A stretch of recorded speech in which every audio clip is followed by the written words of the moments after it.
आपके घर में भी सुबह की शुरुआत क्या किसी के कराहने या दर्द के साथ होती है? या ये आपके साथ भी होता होगा कि जब आप बिस्तर से पैर नीचे रखते हैं तो क्या घुटने पत्थर की तरह जाम महसूस होते हैं? क्या सीढ़ियां चढ़ते वक्त ऐसा लगता है कि जोड़ों के बीच में किसी ने सुइयां या कीले चुबा दी हैं? आज ये जो दर्द है सिर्फ 60-70 साल या 80 साल के बुजुर्गों तक सीमित नहीं रहा, बल्कि 30-40 साल के जो युवा हैं उनमें भी ये स्टिफनेस या जकड़न या ये दर्द की परेशानी हो रही है। हम बाजार से महंगे पेन किलर्स या स्प्रे या खुशबूदार तेल लेकर लगा तो लेते हैं, पर क्या आपने कभी गौर किया है कि उनका असर सिर्फ 1 या 2 घंटे ही रहता है, क्योंकि वो सिर्फ दर्द के एहसास को सुन करते हैं, बीमारी की जड़ पर काम नहीं करते हैं। आज मैं आपके साथ एक ऐसा रिसर्च बेस्ड घरेलू मसाज ऑयल शेयर करने वाली हूँ जिसका मुख्य आधार वो चीज है जिसे सुनकर आप हैरान रह जाएंगे और जिसे आप कचरा समझकर हमेशा फेंक देते हैं, और वो है नींबू का छिलका। अगर आप इस वीडियो को लगातार देख रहे हैं और आगे आप जानेंगे कि किस तरीके से नींबू का छिलका आपके दर्द को, इन्फ्लेमेशन को कम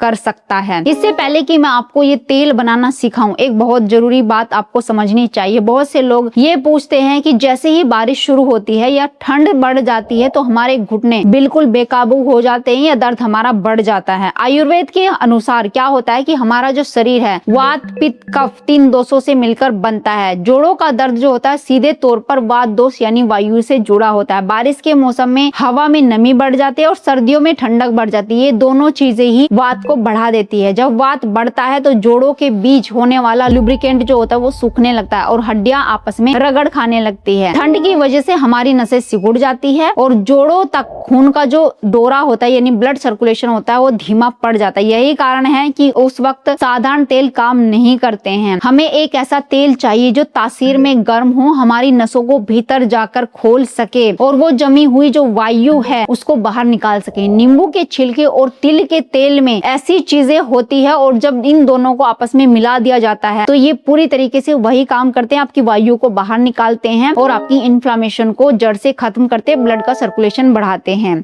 तो नींबू निचोड़कर छिलका फेंकना बंद कर दीजिए। रिसर्च बताती है कि नींबू के छिलके के तेल में लिमोनिन नाम का एक तत्व होता है। ये बहुत ही शक्तिशाली नेचुरल एंटी इन्फ्लामेटरी होता है। जोड़ों के दर्द का असली कारण होता है हड्डियों के बीच की इन्फ्लामेशन। जब आप इस तेल से मालिश करते हैं तो ये त्वचा के रोम छिद्र जो होते हैं, छोटे छोटे छेद जो होते हैं आपकी स्किन में, उनके अंदर जाकर उन इन्फ्लेमेशन को सोख लेता है, सूजन को खत्म करता है। इसमें फ्लेवोनॉइड्स और विटामिन सी भरपूर मात्रा में होते हैं जो जोड़ों के कोलेजन को टूटने से बचाते हैं और कार्टिलेज यानी जो आपकी गद्दी होती है उसकी सेहत को सुधारते हैं, उसको रिपेयर करने में मदद करते हैं। ये जो तेल है नसों के रक्त संचार को इतना तेज कर देता है कि जमी हुई जकड़न अपने आप पिघलने लगती है। हालांकि अगर घुटने पूरी तरीके से खिंच चुके हैं तो भी ये तेल आपके जो लुब्रिकेंट है उसको वापस से लाने में मदद करता है और आपके घिसे हुए घुटनों की इन्फ्लेमेशन को भी दूर करने में मदद करता है। तो चलिए अब जान लेते हैं कि ये तेल को बनाना कैसे है। उसकी सही विधि आपको जरूर आनी चाहिए और उसके बाद मैं बताने वाली हूँ कि कुछ चीजें आपको अपनी हैबिट में जरूर शामिल करनी चाहिए, कुछ खाने पीने की चीजें। तो चलिए जानते हैं तेल कैसे बनाना है। हमें ऐसी चीजें चाहिए जो गर्म हो और कुदरती पेन किलर का काम करे। अक्सर लोग ये पूछते हैं कि बाजार के जो तेल होते हैं या आपके बताए हुए ये जो तेल मैं बताने वाली हूँ उसमें फर्क क्या है, तो ये जानना बहुत ज्यादा जरूरी है। बाजार के तेल जो होते हैं ना सिर्फ खुशबू और चिपचिपाहट ही देते हैं, उनके अंदर वो बात नहीं होती है जो आपके पेन को कम कर सके और आपकी इन्फ्लेमेशन को दूर कर सके। लेकिन ये जो तेल हम घरेलू चीजों से बनाने वाले हैं, जिन हर्ब से बनाने वाले हैं, वो नेचुरल तरीके से पेन को भी कम करते हैं और सूजन को भी दूर करते हैं। तो सबसे पहली चीज तो यही है नींबू का छिलका, लेमन पील। ज्यादातर लोग नींबू का जो छिलका होता है उसको फेंक देते हैं कचरा समझकर, लेकिन जोड़ों के दर्द के लिए असली खजाना इसी में छुपा हुआ है। आपको क्या करना है, एक बड़े नींबू का सिर्फ ऊपर वाला जो पीला हिस्सा होता है उसको कद्दूकस कर लेना है। ध्यान रहे सफेद हिस्सा जो होता है वो कड़वा होता है, उसको नहीं डालना है, उसमें गुण कम होते हैं। रिसर्च ये बताती है कि छिलके में लेमोनिन नाम का एक ऑयल होता है जो त्वचा के रोम छिद्रों के जरिए भीतर जाकर के जोड़ों की इन्फ्लेमेशन को सोख लेता है। यह एक कुदरती पेन किलर का काम करता है जो नसों की जकड़न को खोलने की ताकत रखता है। दूसरा जो इंग्रेडिएंट है वो है तिल का तेल, सिसमे ऑयल। इस तेल का बिल्कुल आधार के रूप रूप में काम करेगा। तो आपको क्या करना है, 100 ml तिल का तेल आपको लेना है। आयुर्वेद में जो तिल का तेल होता है वातनाशक तेलों का राजा कहा गया है। इसकी सबसे बड़ी खासियत ये है कि ये अन्य तेलों के मुकाबले हड्डियों की नसों और गहराई तक पहुंचने की ज्यादा क्षमता रखता है। अगर आपके पास तिल का तेल उपलब्ध नहीं है या आपको नहीं मिल रहा है तो आप शुद्ध सरसों का तेल भी ले सकते हैं, क्योंकि उसकी तासीर भी गर्म होती है और वात दोष को भी कम करने में बहुत ज्यादा हेल्प करता है। तो इन दो तेल में से कोई एक आप ले सकते हैं। तीसरा जो इंग्रेडिएंट है वो है हल्दी, टर्मरिक। आधा चम्मच हल्दी इस तेल को एक शक्तिशाली औषधि बना सकता है। हल्दी सिर्फ एक मसाला नहीं है बल्कि एक बेहतरीन नेचुरल एंटीबायोटिक और एंटी इन्फ्लामेटरी एजेंट भी है। जोड़ों के भीतर जो पुरानी चोट होती है या हड्डियों के घिसने से जो घर्षण पैदा होता है, हल्दी उस घाव को अंदर से भरने का काम करती है। ये जोड़ों के भीतर जमा हुए टॉक्सिन्स को साफ करके दर्द में तुरंत राहत पहुंचाने का काम करती है। इसी के साथ आप हल्दी को गर्म पानी में मिलाकर दिन में 1 से 2 बार सिप सिप करके पी भी सकते हैं, जिनका जोड़ों का दर्द है या सूजन है। चौथा इंग्रेडिएंट है मेथी दाना। आधा चम्मच मेथी दाना जोड़ों की ग्रीस यानी लुब्रिकेंट को दोबारा से बनाने में मदद करता है। जब उम्र बढ़ने के साथ जोड़ों के बीच का फ्लूइड सूखने लगता है तब मेथी गर्माहट और जो इसके औषधीय तत्व है हड्डियों के बीच उस चिकनाहट को बनाए रखने में मदद करते हैं, जिससे चलते समय कटकट की आवाज आना बिल्कुल बंद हो जाती है। आप ये कर सकते हैं कि रात को पानी में मेथी को भिगोकर और उस पानी को पी सकते हैं और मेथी को ग्राइंड करके अपने खाने में डाल सकते हैं। अजवाइन जो है,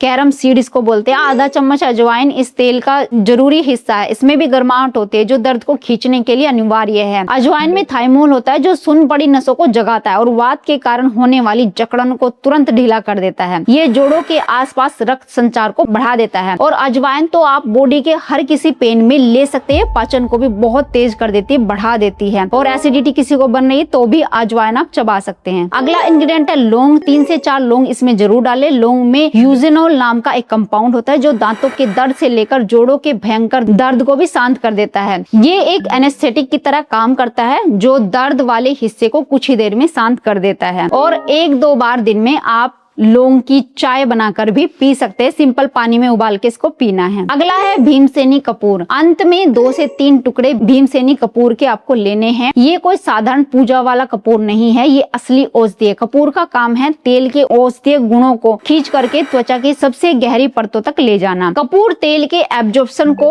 कई गुना बढ़ा देती है, जिससे आपको तेल लगाने के कुछ ही मिनटों में आपको भीतर से राहत महसूस होने लगती है। दर्द में तुरंत आपको आराम मिलना शुरू हो जाता है। अब इसे बनाने का तरीका आप समझ लीजिए। एक लोहे की या स्टील की कढ़ाई आपको ले लेनी है। उसमें तिल का तेल सबसे पहले आपको मिलाना है, सरसों का तेल जो भी आपके पास हो। आंच को बिल्कुल धीमी रखना है। अब इसमें कद्दूकस किया हुआ नींबू का छिलका, 1 से 2 नींबू का छिलका ले सकते हैं। हल्दी, मेथी, अजवाइन और लौंग डाल दें। इसे धीमी आंच पर तब तक पकाएं जब तक नींबू का छिलका हल्का भूरा यानी कि ब्राउन हो जाए। याद रखिए हमें तेल को जलाना नहीं है, सिर्फ इन जड़ी बूटियों का अर्क तेल में उतारने के लिए हम इसको थोड़ा सा गर्म कर रहे हैं। जब ये पक जाए तो गैस को पूरे तरीके से बंद कर देना है। अब सबसे जरूरी बात, जब तेल हल्का गुनगुना रह जाए तो इसमें भीमसेनी कपूर को चूरा करके मिलाना है, पाउडर करके मिलाना है। कपूर को कभी भी जलती आंच पर नहीं डालना चाहिए वरना उसकी ताकत हवा में उड़ जाती है। जब ये पूरी तरीके से ठंडा हो जाए तो इसे छानकर एक कांच की शीशी में भर लेना है। अक्सर लोग एक गलती भी कर देते हैं, क्या करते हैं, तेल लगाकर और हवा में घूमने लगते हैं। ये तरीका बिल्कुल ही गलत है। आपको क्या करना है, सबसे पहले जहाँ पर दर्द है वहाँ 5 मिनट के लिए हॉट वाटर बैग से आपको सिकाई करनी है। सिकाई करने से त्वचा के जो पोरस होते हैं वो खुल जाते हैं और तेल को अंदर जाने का रास्ता मिल जाता है। अब सिकाई करने के बाद जो तैयार किया हुआ तेल है उसको थोड़ा सा कटोरी में डाल के गुनगुना कर लेना है और सर्कुलर मोशन में गोल गोल घुमाते हुए कम से कम 10 से 12 मिनट तक हल्के हाथ से मालिश करें। मसाज के बाद उस जगह को किसी सूती कपड़े या नी कैप से ढक लें ताकि वहाँ बाहर की ठंडी हवा ना जा पाए। अगर हवा लग गई तो वात दोष फिर से बढ़ जाएगा। अगर आप रोज रात को सोते समय ये मालिश करते हैं तो 3 हफ्तों तक आप देखेंगे कि सीढ़ियाँ चढ़ना आपके लिए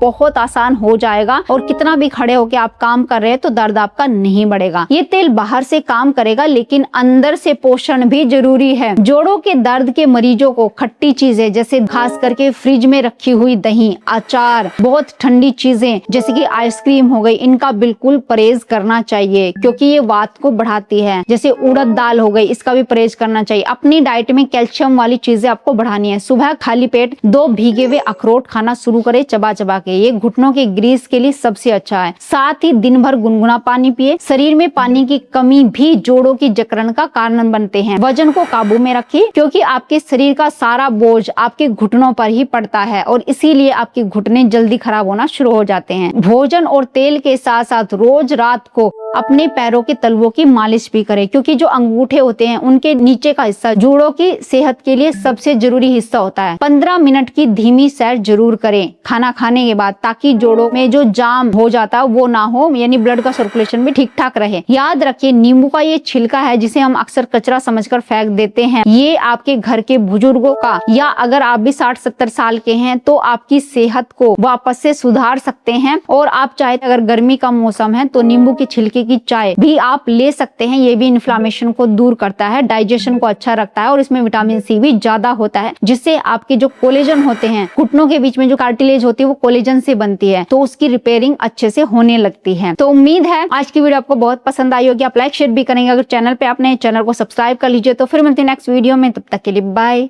टेक केयर।